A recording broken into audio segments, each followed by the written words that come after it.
Hello, Serge here for the Backyard Driving Range. Today I'd like to talk about the grip, and specifically the lower hand on the golf club, which would be the right hand for right-handers, the left hand for left-handers. I think I've said it in dailies before, but I'll go ahead and say it again, because it always never hurts to keep reminding y'all of good important issues. That now when I do golf lessons, private lessons and golf schools, I do a grip check for grip pressure, and also to check the club face alignment of the students. The grip pressure one, as you know, Peak Performance Golf Swing says grip pressure must be equal in both hands. All right, so we want a relatively firm grip on a grip meter, from 1 being very loose to 5 being too tight. We want to be about a 3 right in the middle, a relatively firm business handshake, and it must be equal in both hands. All right, now I'm going to talk from a right-handed perspective and do it here because I am right-handed and I can do it a lot better here that way. But what do I still see a lot of? When I do the grip check, I see a lot less now, but still see what I would consider too much of the club just moves in both hands. But I'm seeing a lot less of it, so that makes me feel good. But what I still see is that still is too much. I see it too often.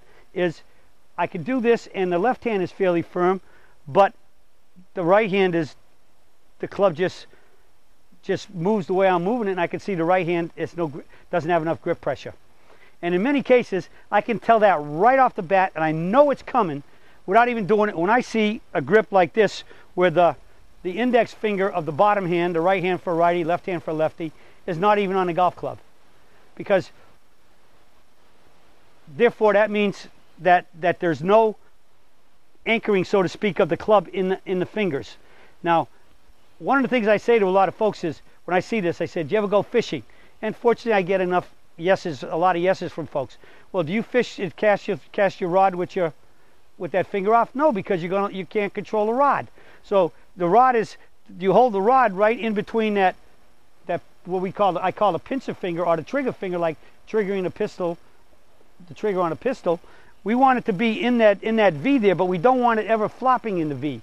So if you have this finger off, right off the bat, you do not have your right hand very likely is not firm enough, and there's actually no control down here to really keep that club from flopping around in that V, never mind possibly flopping around in your grip. So we want to get this wrapped around, and the thumb comes on top, and the finger like triggering the trigger, there's going to be just enough pressure from this pointer finger, from the pointer finger to the thumb, to make sure that the grip does not flop around in that hand. So if it doesn't flop around in the hand, we don't have it. If it's not flopping around in the V, it's very likely not going to flop around in here. And then we got to get this hand equal pressure with this hand, because there's a law of physics that states, it's called drag. The law of physics of drag says if 2 or more things are involved in the movement of an object, they must be equal, because if they are not equal, the one doing lesser, which would be the lower hand doing lesser than the upper hand, the greater hand having more pressure, that condition, that puts those 2 hands into a condition called drag, and drag's a negative effect. They must be equal.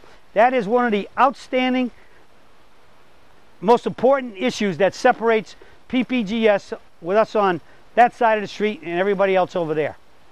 Okay? And I'm still seeing way too much of both hands a little loose, but way too much of the top hand being fairly firm and the bottom hand still being on there like it's holding a hot potato. Okay? So let's get the grip equal in both hands, so that when they're equal in both hands, they can lift together, they can pull down together, they can swing up and over the shoulder and pull back down to the recoil and relax together, work together as a unit in harmony, same speed, same pressure, same everything. And when you stay the same, the swing will be much more consistent, much better timed, and you'll be hitting much more solid and consistent golf shots, and that's the recipe for playing better golf.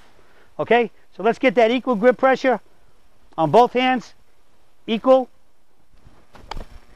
and you'll be hitting it solid and straight and shooting those lower scores.